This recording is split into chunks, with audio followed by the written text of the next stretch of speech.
Astaghfirullah. Bismillahirrahmanirrahim. Assalamualaikum warahmatullahi wabarakatuh. Alhamdulillah wassalatu wassalamu ala rasulillah wa ala alihi wa sahbihi wa mawalah wa la hawla wa la quwata illa billahi wa ba'du.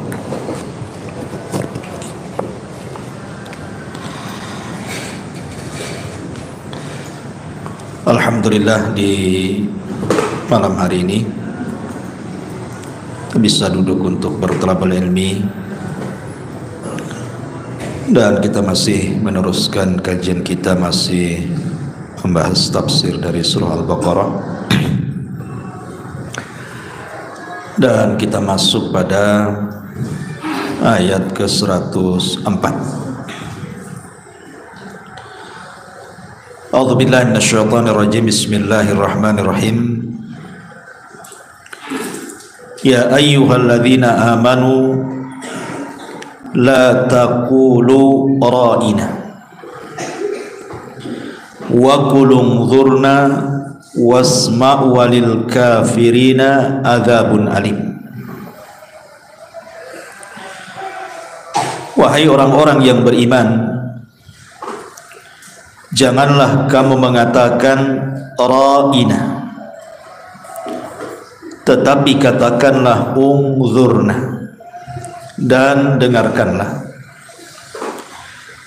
Dan orang-orang kafir akan mendapatkan azab yang sangat pedih. Ayat ini adalah ayat yang semakna dengan surah An-Nisa ayat 46, di mana Allah Subhanahu wa taala berfirman, minal ladzina hadu yuharrifunal kalima am mawadhi'i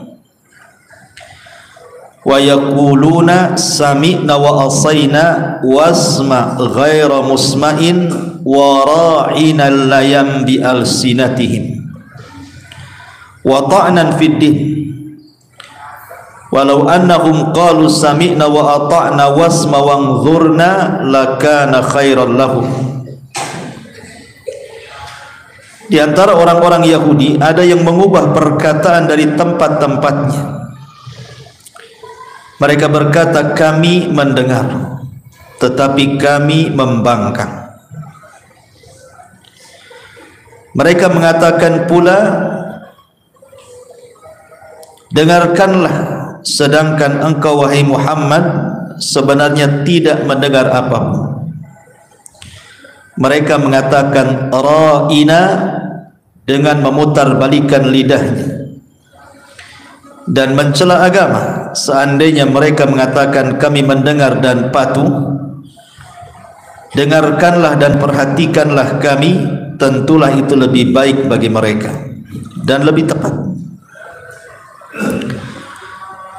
Dalam Al-Baqarah 104 dan juga An-Nisa 46 ada kalimat ra'ina dan kalimat unzurna. Secara makna kalimat ra'ina dan unzurna itu sama saja kurang lebih. Artinya ra'ina itu tolong perhatikan kami, tolong awasi kami. Itu kalimat ra'ina. Kalimat unzurnya juga sama, unzurna, tolong lihat kami. Itu kan sama secara arti. Ra'ina artinya minta diperhatikan. Kalau saya bicara dengan antum, tolong perhatikan. Masalahnya kalimat ra'ina ini kemudian diganti oleh orang-orang Yahudi dengan makna yang lain. Jadi bahasa orang-orang Yahudi yang menggunakan bahasa Ibrani, kalimat ra'ina yang sering diucapkan para sahabat kepada Rasul apabila Rasul sedang mengajarkan para sahabat, maka para sahabat mengatakan ra'ina, Rasul tolong perhatikan kami, jangan sibuk dengan orang lain. Tapi bahasa ra'ina yang digunakan orang Yahudi kepada Nabi SAW maknanya adalah dari ru'unah. Ru'unah itu artinya kebodohan, kedunguan bahasa kita. Dan itu tidak dipahami oleh orang-orang Islam, bahasa seperti itu. Sehingga disebutkan oleh sebagian ahli tafsir, jadi sebab nuzulnya ayat ini adalah ketika kaum muslimin mereka berdialog dengan Nabi SAW ketika Rasul mengajarkan ajaran agamanya, ajaran agama Islam kepada para sahabat. Maka sahabat mengatakan, ra'ina, tolong wahai Rasul perhatikan kami, lihat kami, jangan disibukkan dengan yang lain. Artinya kan bahasa ini bagus, minta diperhatikan. Rasul jangan disibukkan ke perkara lain. Akhirnya orang-orang Yahudi mendengar para sahabat ngomong seperti itu, ra'ina. Kalau ngomong dengan Nabi, mereka selalu membicarakan dengan kalimat ra'ina. Maksudnya adalah baik, minta diperhatikan. Tapi dalam bahasa Yahudi yang bukan bahasa Arab, mereka mengambil kalimat ra'ina itu dari kalimat ru'una, artinya bodoh gitu, dungu. Jadi mereka kalau berjumpa dengan Nabi SAW, mereka mengatakan ra'ina, tetapi maksudnya orang Yahudi bukan seperti maksud para sahabat. Kalau sahabat mengucapkan kalimat ra'ina itu maksudnya baik, wahai Rasul perhatikan kami. Tapi orang Yahudi mengucapkan ra'ina kepada Rasul itu seolah-olah memanggil wahai si bodoh, si dungu. Itu maksudnya. Sehingga kemudian disebutkan ada seorang sahabat, salah satu tokoh daripada tokoh-tokoh Ansar, namanya Sa'ad ibn Ubadah atau Sa'd ibn Rabi, antara dua ini. Jadi akhirnya ngancam gitu ya, Sa'ad ini sampai mengancam kepada orang Yahudi dan mengatakan, kalau seandainya kalian mengucapkan kalimat itu lagi dan aku mendengarnya, karena sahabat tidak paham bahasa orang Yahudi. Lah kebetulan ada seorang sahabat ini paham, atau Sa'd bin Mu'adz, Sa'd bin Mu'adz ini paham dengan gaya bahasa orang Yahudi. Makanya kemudian Sa'd mengancam, kalau seandainya la in sami'tuha min ahadikum yaquluha di Rasulillah sallallahu alaihi wasallam la adribanna unuqa. Ingat orang Yahudi, kalau terlontar lagi kalimat itu dan kalian ucapkan kepada Nabi sallallahu alaihi wasallam sementara Nabi tidak paham maksud kalian seperti apa, tapi aku tahu maksud kalian itu buruk, bukan seperti sahabat yang membicarakan kalimat ra'ina maksudnya baik, aku penggal leher kalian. Dan Sa'd bin Ubadah adalah pemimpin Khazraj.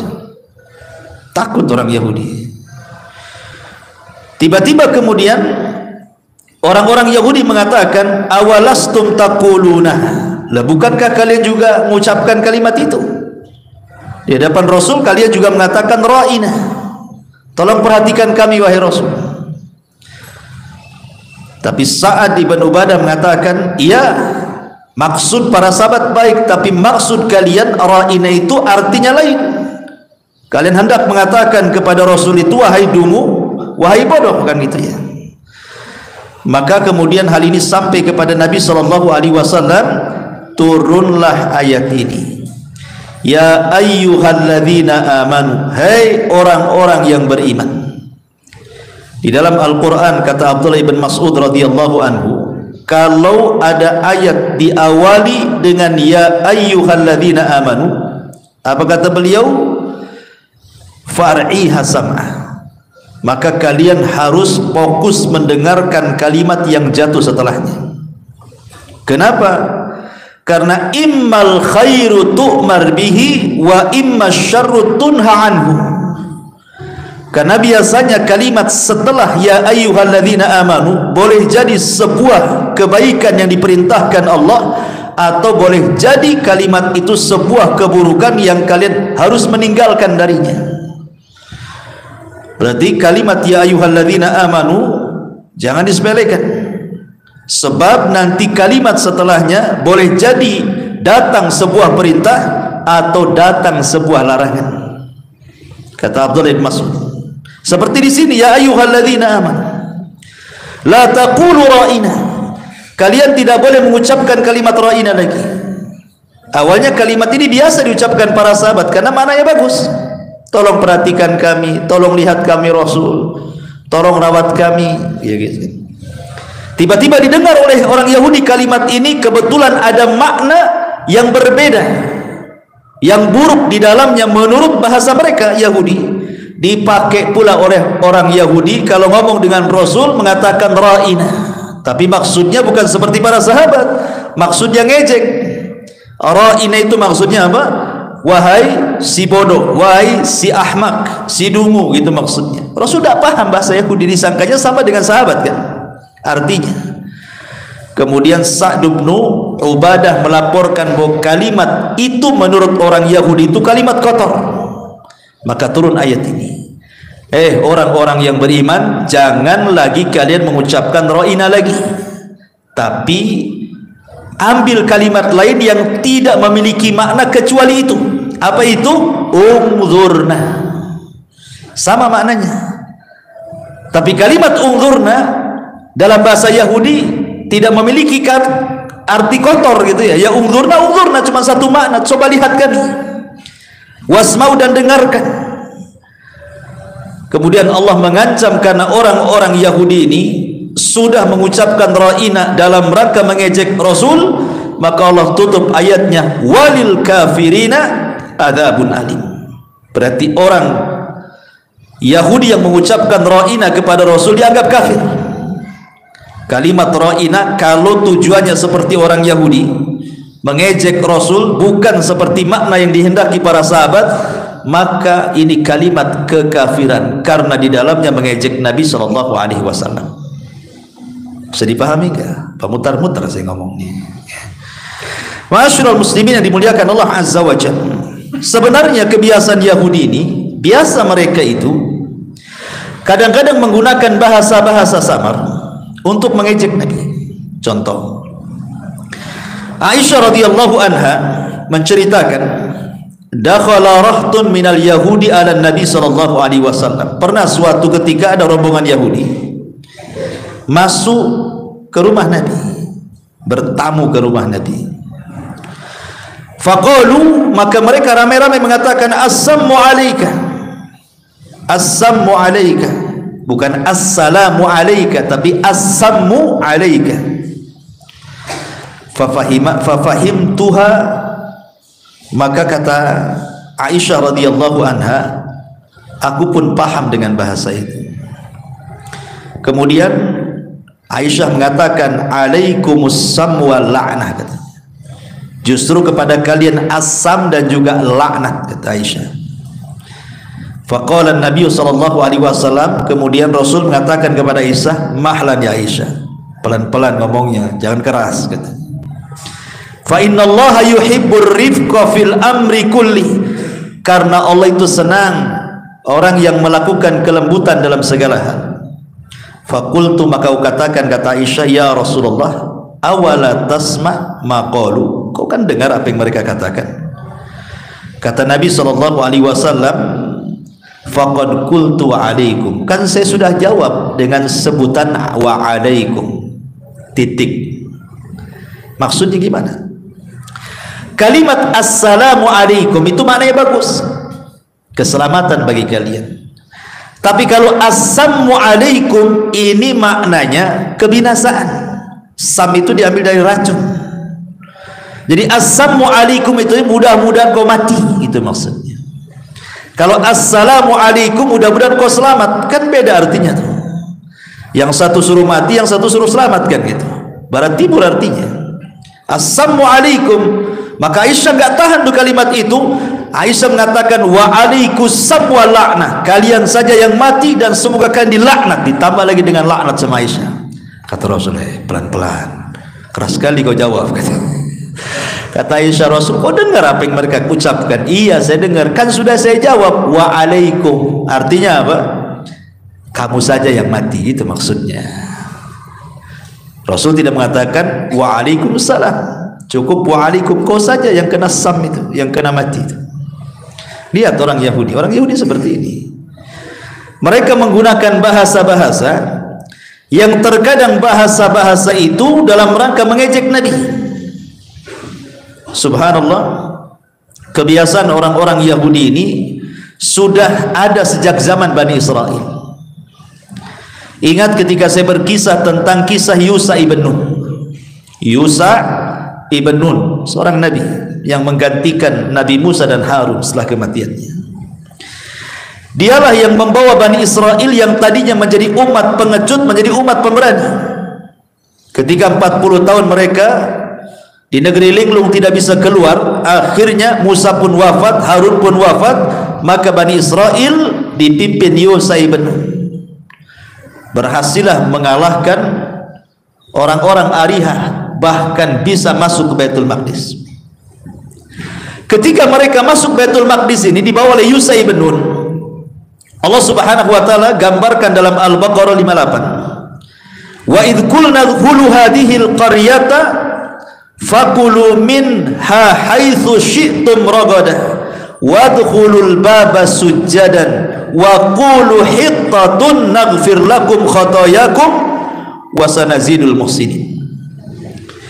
Dan ingatlah ketika kami berfirman, masuklah kalian ke negeri Baitul Maqdis, makanlah dengan nikmat dari berbagai macam makanan di dalamnya dan yang kalian sukai, tetapi masuklah dari pintu gerbang sambil membungkuk, karena ini tempat suci Baitul Maqdis. Sambil membungkuk maksudnya kalau bahasa kita ini dengan menundukkan kepala, masuk seperti ini ya. Dan jangan pula ucapkan kalimat hittah. Hittah dalam bahasa mereka artinya ya Allah ampuni dosa kami. Jadi masuk dengan cara menunduk, kemudian sambil mengucapkan ya Allah ampuni dosa-dosa kami, atau bahasa singkatnya hittah. Rupanya orang-orang Yahudi ini mereka justru menentang nabinya Yusa ibn Nun. Bukannya masuk ke depan gerbang kemudian kepalanya nunduk, malah masuknya berbalik, pantat dulu masuk. Kemudian mereka mengucap hintah. Hintah diganti menjadi hintah. Apa bedanya hintah dengan hintah? Hintah itu ya Allah ampuni dosa kami. Kalau hintah ini ya Allah kasih makan. Kurang ajar kan? Nabinya mengatakan minta ampun malah minta makan. Nabinya suruh masuk dengan nunduk malah membelakangi, nunggingi gitu kan. Itulah orang Yahudi ya. Jadi memang bapak-bapak mereka, nenek moyang mereka sudah seperti itu orang-orang Yahudi itu. Maka di zaman Rasul juga mereka terkadang menggunakan kalimat-kalimat untuk mengejek nabinya. Subhanallah, rupanya ditiru pula kalimat-kalimat seperti itu oleh kaum muslimin. Banyak kemudian kemaksiatan-kemaksiatan akhirnya dibungkus sedemikian rupa seolah-olah bukan maksiat dalam bentuk kata-kata. Contoh umpamanya riba diganti namanya jadi bunga. Cantik bunga, ya kan? Bunganya berapa? Bukan ribanya berapa, nggak ada kalau ke bank itu. Kalau saya nabung di sini ribanya berapa? Nggak ada ngomong begitu. Bunganya berapa persen? Gitu kan? Akhirnya apa? Orang nggak tahu itu riba padahal itu bunga itu padahal riba karena diganti namanya kan? Mungkin bahaya. Khamar diganti namanya jadi jus jeruk katanya. Khamar jadi jus katanya. Naudzubillah. Ya. Bahasa kitanya anggur gitu ya. Khamar jadi anggur. Anggur kan cantik gitu ya. Tapi akhirnya supaya halal dibuat jadi anggur. anggur cap kaki 3. Ma'asyiral muslimin, apalagi kelakuan homoseksual umpamanya, kelakuan kaum Lut, diistilahkan apa dengan pasangan sejenis atau gaya moderatnya LGBT kan itu. Bilang saja homo kan selesai.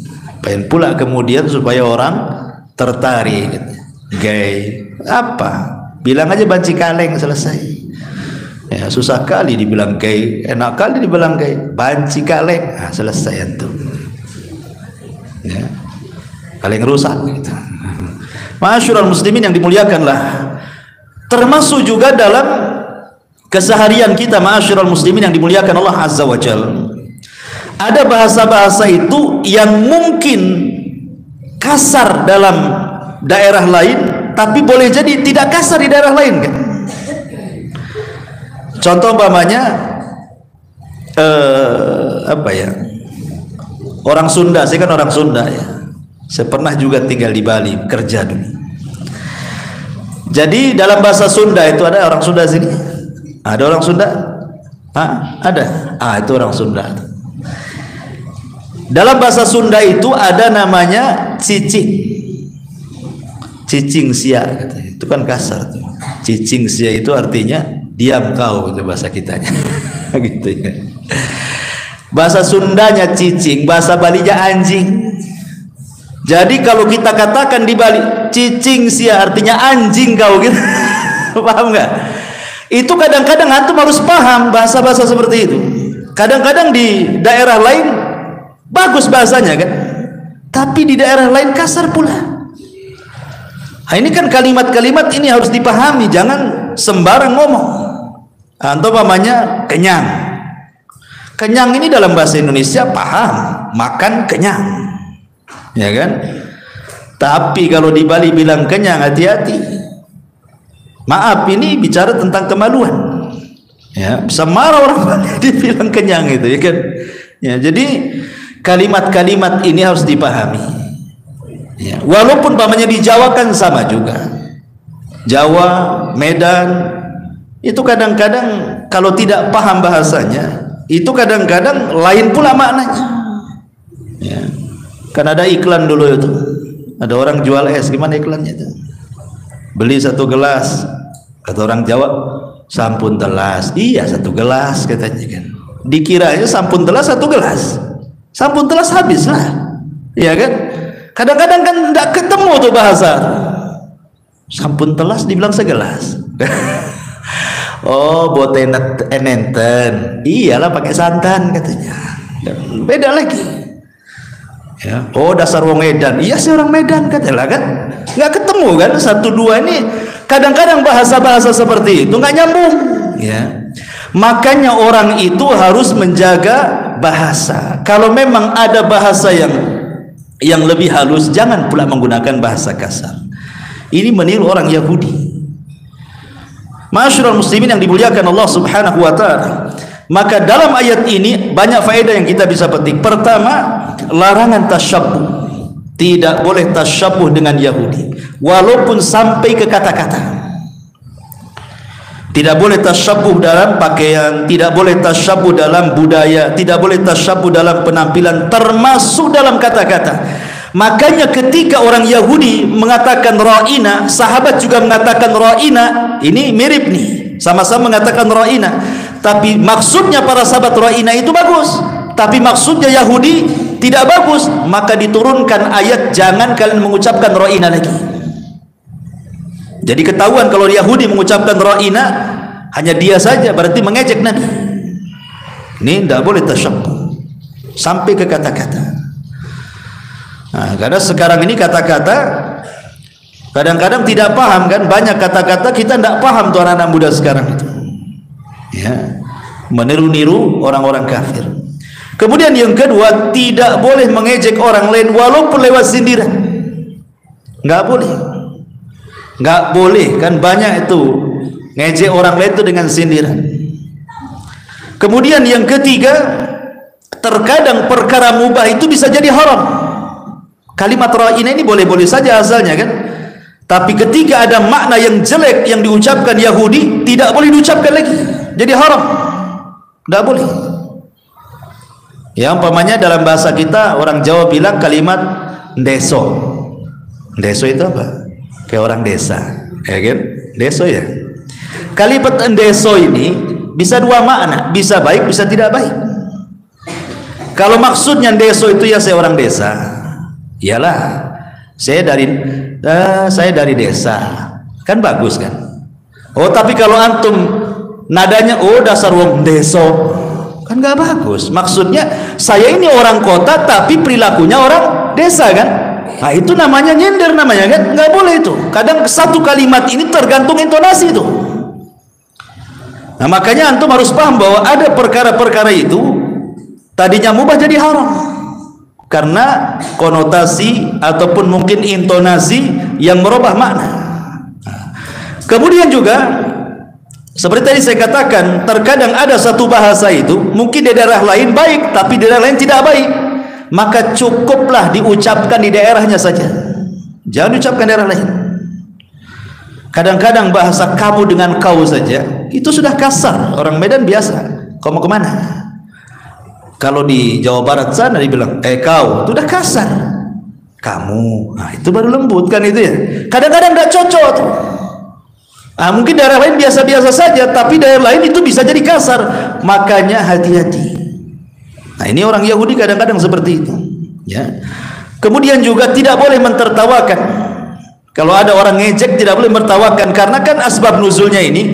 Jadi kalau ada rombongan Yahudi kemudian ngomong di depan Rasul, ya Rasulullah, ya Muhammad ra'ina, katanya, ketawa semuanya karena mereka tahu maknanya. Sementara orang Muslim kan berbeda maknanya, sehingga yang dipahami orang Islam ya maksudnya seperti mereka, tapi orang Yahudi malah tertawa kawannya mengatakan seperti itu karena paham itu kalimat ejekan. Tidak boleh kalau orang ejek orang antum pula mentertawakan, haram, tidak boleh. Antum ta'awun 'alal itsmi wal udwan, tolong menolong di atas perbuatan dosa dan kejahatan. Termasuk juga adalah kalimat-kalimat yang sifatnya istihza, mengejek Nabi Shallallahu Alaihi Wasallam, itu bisa taraf kekufuran. Ikhwan, di masyarakat ini ada dosa-dosa lisan yang terkadang masuk kepada kekufuran, bisa keluar orang dari Islam. Ada juga masuk kepada kesyirikan, ada juga masuk ke dosa besar. Saya contohkan 6 ya. Yang kekufuran seperti umpamanya orang membenci syariat, mengatakan buat apa sih sholat ini, buat capek saja, ngapain haji buang-buang duit, ngapain pakai jilbab, buat panas saja, katanya. Ini kalimat kufur, membenci syariat namanya kan. Tidak boleh mengatakan buat apa Allah mensyariatkan sholat, buat apa Allah mensyariatkan puasa, buat haus saja. Ini kufur. Orang bisa keluar dari Islam karena dia membenci syariat. Dzalika bi annahum karihu ma anzalallah fa ahbata a'maluhum.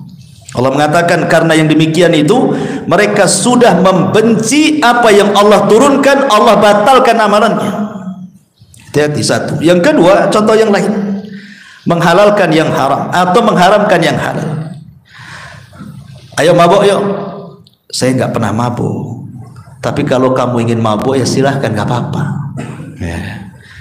Kalimat nggak apa-apa mabuk ini namanya menghalalkan yang haram. Harusnya ngomong janganlah itu haram, kan begitu. Kalau walaupun antum tidak mabuk, tetap antum bisa kufur. Kenapa? Karena menghalalkan khamr. Kalau saya tidak mabuk, afwan. Kalau engkau ingin mabuk silahkan, boleh-boleh saja. Ini kalimat kufur karena menghalalkan yang haram. Ya. Atau contoh lain, mengatakan soal hurriyatuddin, agama ini bebas milih agama.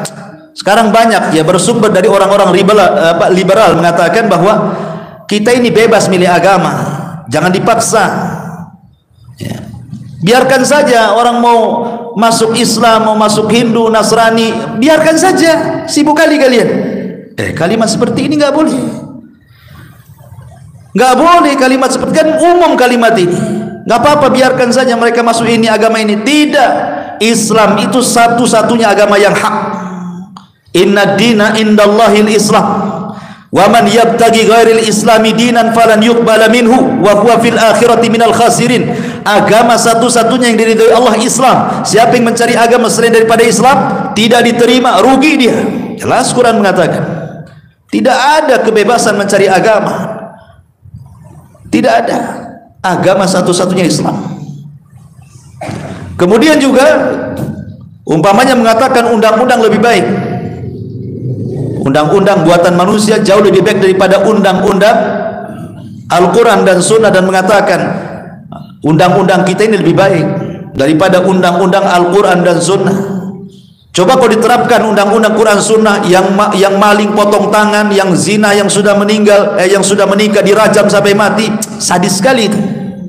Masih bagus undang-undang kita katanya. Tidak boleh ngomong begitu. Kita katakan undang-undang Al-Quran lebih baik. Kenapa? Karena Allah yang membuat undang-undang, Allah yang menciptakan kita, Allah yang tahu maslahat kita. Adapun kalau ngomongnya kayaknya kalau hudud ini di negeri kita belum pas, kayaknya belum siap kita menerapkannya, nggak ada masalah. Tapi kalau umpamanya mengatakan bahwa undang-undang buatan manusia lebih baik daripada undang-undang Allah, kufur, nggak boleh. Ya. Ataupun umpamanya mencaci Allah dan Rasulnya, banyak tersebarlah. Anak nggak pernah cerita di YouTube tuh banyak sekali kalimat-kalimat mencaci Allah, mencaci ayat, mencaci Rasul. Naudzubillah. Ya, ini kalimat-kalimat kufur. Atau di sana ada kalimat-kalimat syirik tak sadar diucapkan di masyarakat kan, seperti umpamanya kalimat-kalimat yang sifatnya tatoyur. Itu yang banyak di masyarakat itu tatoyur biasanya kan.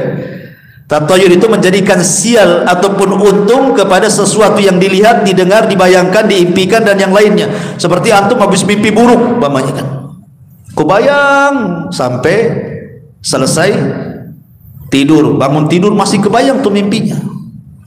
Gak tahu ini saya ini hari ini kok kurang enak badan kan. Kenapa? Mimpi semalam. Mimpi apa? Ketiban duren katanya. Katanya kalau ketiban duren itu katanya mau kaya. Betul tak mau kaya saya? Mimpi ketiban duren, coba ya kan. Ini kan tatayur. Kayaknya mau ada yang mati malam ini. Kenapa? Nampak ada burung hitam di atas gitu. Coba ya kan. Ini kan tatayur, tak boleh. Burung itu bukan malaikat maut. Burung suka-suka nginggap di mana lah kan gitu ya. Mau di genteng, mau di atas pohon, terserah burung lah. Masa kemudian dikait-kaitkan dengan orang mati, bisa syirik ini, tidak boleh. Ya. Ataupun namanya seseorang yang lewat di tempat yang takut, namanya di sini ada pohon angker, tidak ada jalan lain kecuali lewat situ. Permisi Pak pohon, boleh Pak. Pohon tidak bisa dipermisiin. Permisi itu sama orang, permisi Pak, ya katanya kan. Kalau ke pohon permisi, kata pohon ya. Repot tentu kan itu. Tidak boleh. Karena Nabi SAW mengatakan jangan mengatakan seperti orang jahiliyah, mengatakan permisi wahai pemilik atau penunggu lembah ini, jangan ganggu saya katanya. Maka Rasul mengatakan idza nazala manzilan falyaqul a'udzu bikalimatillahi tamati min syarri ma khalaq lam yadurrahu syai'un hatta yartahil minhu, kata Rasul. Kalau kalian lewat di sebuah tempat yang angker, nampak nih bulu kuduk berdiri, semua bulu pun berdiri, katakan a'udzu bikalimatillahi tamati min syarri ma khalaq, selamat antum, enggak ada apa-apa. Permisi ini bisa syirik. Kenapa? Seolah-olah apa? Antum lebih takut sama setan. Takut sama setan tidak masalah, tapi jangan antum nampak dari ketakutannya dengan cara seolah-olah kita merendah dengan setan dan mengatakan permisi. Nggak boleh, syirik walaupun hanya ngomong begitu kan. Atau contohnya umpamanya menasabkan bintang. Yang dulu kan, zaman dulu anak-anak kecil ini mana tahu zaman baheula kan itu. Orang dulu di tabloid ada bintang-bintang. Sampai ingat dulu ya, zaman saya masih kecil tuh masih tersebar porkas. Porkas itu apa? Judi. Ada lagi SDSB. SDSB itu kan dulu legal tuh. Anak-anak sekolah aja pasang nomor, cari nomor buntut. Ya. Itu hari-hari orang itu baca buku ramalan tuh, ramalan bintang-bintang itu untuk nyari nomor buntut. Yang lebih parahnya orang gila ditanya, nomor berapa? Orang gila ditanya, ikut gila lah dia. Coba bayangkan, orang dulu kayak gitu. Kadang-kadang orang tidur dibangunkan, bangun-bangun, nomor berapa? Itu modelnya orang dulu tuh. Yang parah lagi, datang ke kuburan, itikaf di kuburan tuh, nanti nampak, nomor sekian tuh, minta sama kuburan nomor tuh, sampai ada truk tabrakan, ditengok nomornya, ini mungkin ini nomornya besok dikeluar. Itu orang dulu kayak gitu tuh. Masyaallah muslimin yang dimuliakan Allah Azza wa Jalla. Jadi dunia perbintangan ini kan banyak. Zaman dulu kalau umpamanya sial nih, orang ini sial hidupnya, usahanya gulung tikar, jodohnya si gagal terus, gak laku-laku, jadi bujang lapo kan itu kan. Ditanya itu bukan tanya apa, tanya kok ini lahirnya bulan apa, tahun berapa, tanggal berapa. Oh saya lahir tanggal ini, hari ini, bulan, tahun. Oh iyalah, bintangmu gambar kambing katanya. Nggak laku kamu. Ini kan syirik, ikhwan, tidak boleh. Ya. Kemudian juga terkadang menasabkan hujan kepada makhluk, kepada bintang. Iya. Bahkan ada seorang ikhwan bercerita itu, kalau di desanya ada, kalau malam tuh suara beruk, suara monyet tuh berisi-berisi itu, besoknya paginya hujan tuh. Kalau hanya pertanda, mungkin monyet tahulah akan terjadi hujan gitu kan. Seperti zaman dulu kalau lagi teduh, nengok ke bawah kok nggak ada semut, udah masuk ke lubangnya, ini pasti hujan. Dulu saya di waktu zaman pramuka dulu diajari gitu tuh. Ya, kita ke hutan, kalau nampak teduh-teduh ini nengok ke bawah, kalau tak nampak semut hujan. Ya. Artinya kalau seandainya itu sinyal dari binatang, karena binatang itu punya pendengaran indera insting yang lebih kuat dari manusia, tidak ada masalah. Tapi kalau dinisbatkan hujan itu gara-gara suara beruk gitu ya, gara-gara suara monyet atau gara-gara semut, ini tidak bisa. Ini namanya menasabkan nikmat kepada makhluk, syirik. Sama dengan orang dulu menasabkan hujan kepada bintang dan mengatakan mutirna binawi kada wa kada, kami dihujan dengan bintang ini dan itu. Tidak boleh. Nah, ini kalimat-kalimat seperti ini, dan ini bisa syirik. Ataupun orang yang berandai-andai, andai saya nggak ke sini nggak jatuh, andai ke situ, cobalah tadi saya ke situ, ya. Mungkin saya nggak kepleset, cobalah tadi nggak keluar, anak saya nggak mati, macam-macam. Tapi katakanlah ini semua takdir Allah Subhanahu wa Ta'ala. Jadi kalimat-kalimat ini subhanallah kadang-kadang bisa syirik loh. Tadi bisa kufur, ini bisa syirik, atau bisa juga masuk kepada dosa besar. Seperti yang sering saya contohkan, menceritakan aibnya sendiri. Pemanya anak-anak muda ini habis pacaran, kasih tahu, tengok kawannya, tengok pacar saya cantik kan? Cantik. Itu yang di belakangnya saya lagi rangkul dia. Tuh maksiat diceritakan sama orang, dengan bangganya pacaran rangkul-rangkulan itu dikasih tahu handphonenya, tengok cantik nggak? Cantik. Enak loh semalam saya sama dia makan cendol macam-macam. Ceritakan pula sama kawannya. Dosa, sudah dosa diceritakan pula dosanya. Dosa besar, ikhwan dabung yang menceritakan dosa. Ya. Atau umpamanya seseorang menceritakan aib orang, nggak boleh. Walaupun melihat, nggak boleh menceritakan. Umpamanya ini anak-anak nih disakan, nampak kawannya ngambil uang. Tahu tapi nggak ada saksi, cuman kita saja. Ngambil uang nih. Jangan diceritakan ke kawannya. Si Anu teh ngambil uang. Sini si Anu, nggak boleh. Ya, walaupun antum melihat kawannya ngambil uang, karena harus ada saksi. Kalau mau laporkan ke gurunya. Cukup antum tahu, nanti gurunya yang paham. Nggak boleh sebarkan. Kasihan akhirnya malu. Resign dari pondok. Nah mau mondok lagi katanya, kenapa? Dibully satu pesantren. Nah, siapa yang salah? Sekali kawannya punya jantung pula dibully mati, siapa yang bunuh? Ya kan? Hati-hati antum. Ya. Jadi banyak ya perkara-perkara, karena sudah azan. Subhanaka bihamdika, asyhadu an la